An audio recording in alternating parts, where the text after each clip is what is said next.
Hello everybody, welcome back. I am so glad to be back.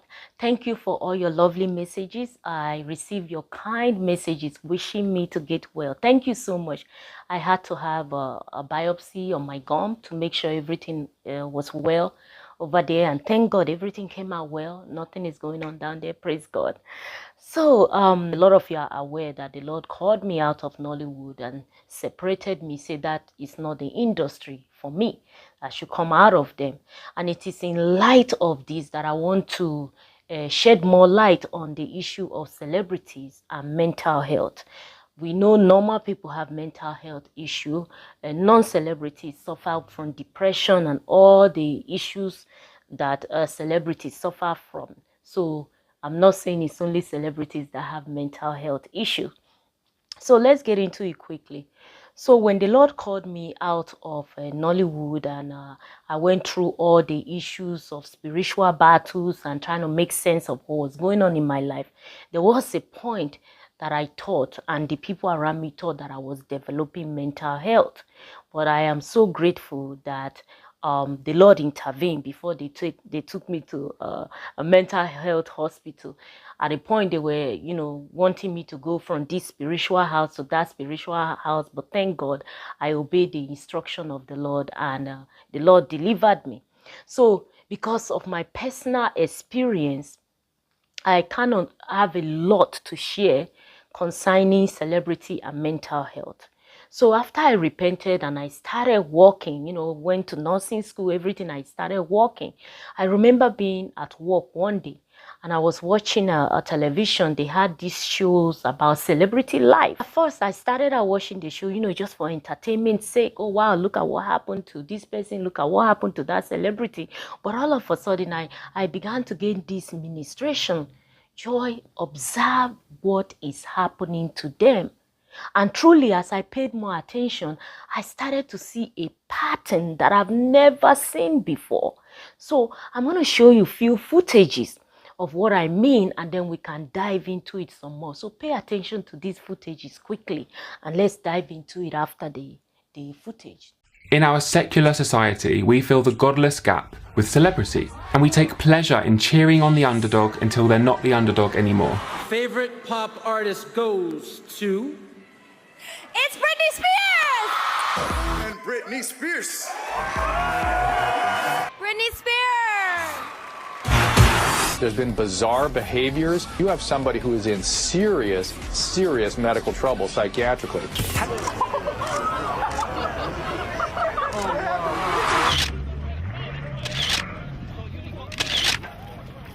Yes. No, he's gonna kill me. He redefined just how famous one person can be as artistic ability and stage presence that made him seem like an alien from a completely different dimension. He was beyond human.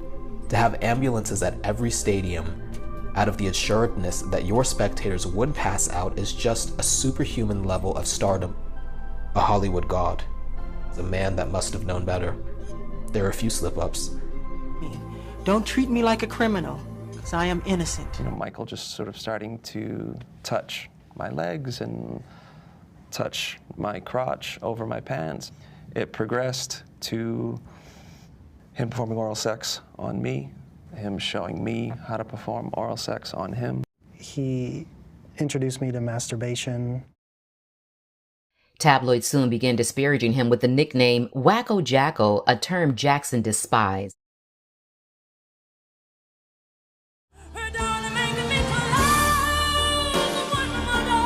Whitney Houston! Whitney Houston. Whitney Houston! I will always love you, Whitney Houston!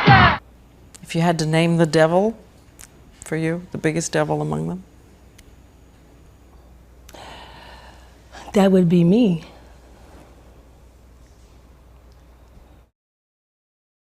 She drowned in the bathtub, but told ABC's Diane Sawyer she had overcome her demons. As I watched these things happening over and over again, the Holy Spirit was ministering to me, telling me, this is what the enemy does.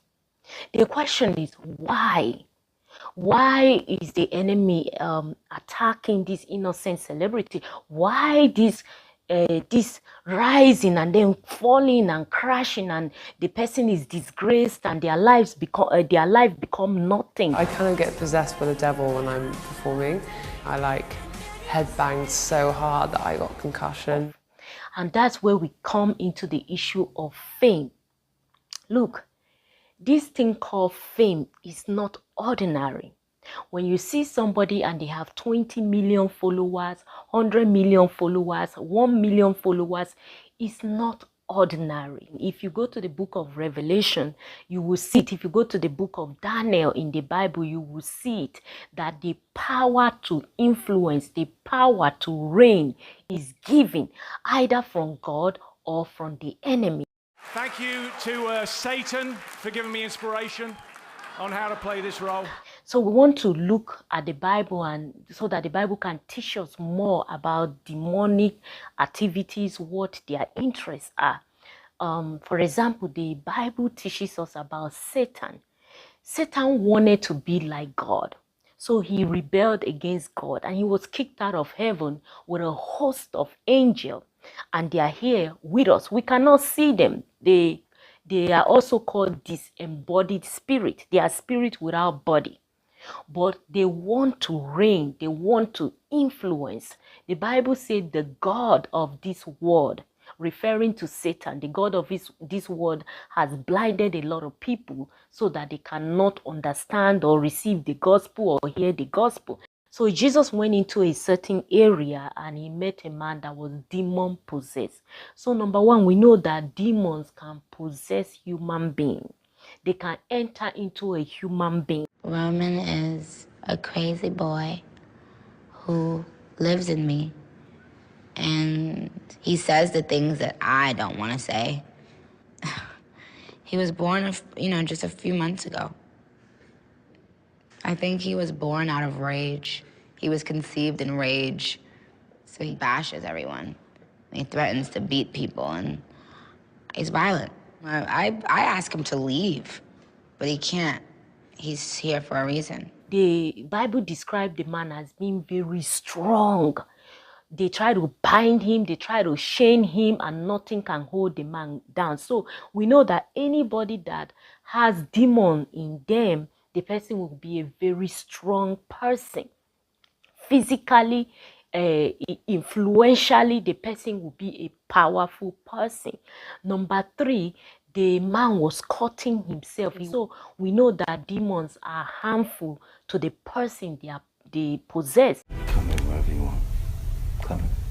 You want to cut me somewhere? Do I want to cut you? Yeah. You want an arm? You want a chest? What do you want? What do you want the scar? What do you want? Cut me. Just don't cut your skin. Please do not cut your skin. Please don't. Cut me. Why would I do that? It's easy. Don't. Please do not do that. Please do not do that. Cut me. Please don't. Please don't cut yourself. You don't need to cut yourself. I need to do what I want. I know it hurts. I feel the same. Cut me. I want your mark. Cut me. If you don't, I will. Cut me. Don't. Please don't. Don't cut yourself. Please don't cut yourself. Cut. I was in Berlin and I was alone in my hotel. And I remember there was like a window right there. And I remember crying because I was thinking about how the way that I was gonna die was I was gonna do it. It hurt so bad to see that when I literally was bleeding on the bathroom floor. They can influence that person to hurt themselves. We also know that demons can speak. Yes, they can speak. The Bible narrated that when Jesus communicated with the demon, he says, we are many.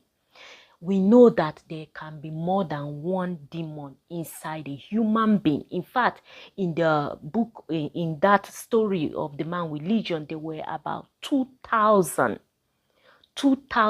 demonic spirits inside one human being.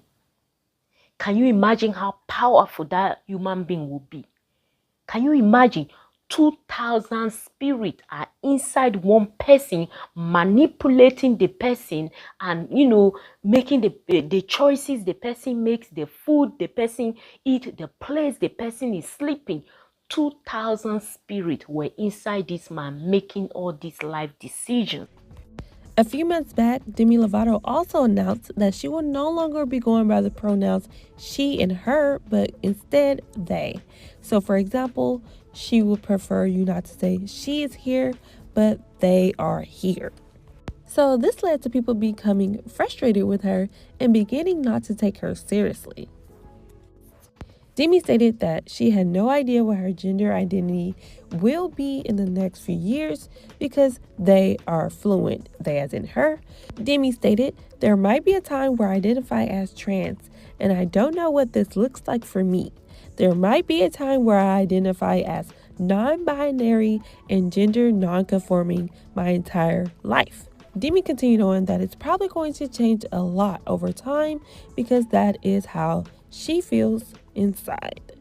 What else do we know about demon? The story of the sons of Sceva. They went to deliver somebody that was demon possessed, and the demon spoke to them. The demon told them, Jesus I know, Paul I know, but who are you? And then the demon clamped down on them and beat them up. So the demons are aware who are children of God. They know who is truly born again. We know that demons can hinder. When Apostle Paul wanted to go to the people in Thessalonica, he wrote to them, he said, Satan has hindered me. So demons can hinder the work of God. They can attack or fight the people of God so that they don't carry out the assignment. But human being, when we see each other, we copy each other, we are influenced by each other.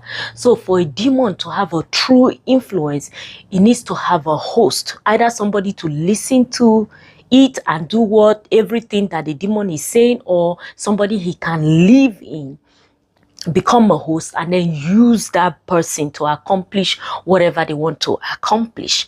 What do the demon want to accomplish? The demon want to do everything that is against the will of God. Anybody that they possess, that person will be doing everything that is against the will of God. I did a lot of spiritual work on myself, a lot of meditating, a lot of work with my healers. And when I came to the realization that I am equally as masculine as I am feminine, my masculine and feminine energy are equal, so much so that I may be wearing a dress and heels right now, but I don't identify as just a woman or just a man, and I identify as both, and it's been cool to get to teach people. Yes, to drink each other's blood might mislead people, or like people are imagining us with like goblets and we're like Game of Thrones drinking each other's blood.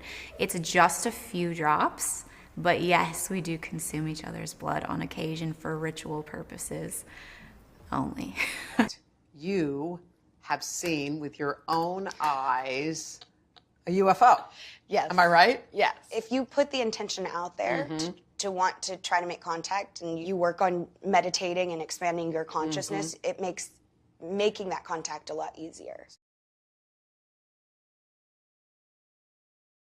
It is used for a reason, and it is controlled, where it's like, let's shed a few drops of blood and each drink it. He's much more haphazard and hectic and chaotic, where he's willing to just like cut his chest open with broken glass and be like, take my soul. It's like, we need an adrenaline injection of God in this relationship. And so we went to Costa Rica, and we had Peruvian shamans who, because it was our first night, and the shaman says something in her native language, and then the interpreter is like, we need to give you 3 doses because you have such a dark, sad spirit standing behind you, like an actual like demonic spirit hovering over him. To no one's surprise, anyone that knows him, we're all like, no, when I tell that story, nobody's like, oh my God, everybody's like, and then what? Because we all know that.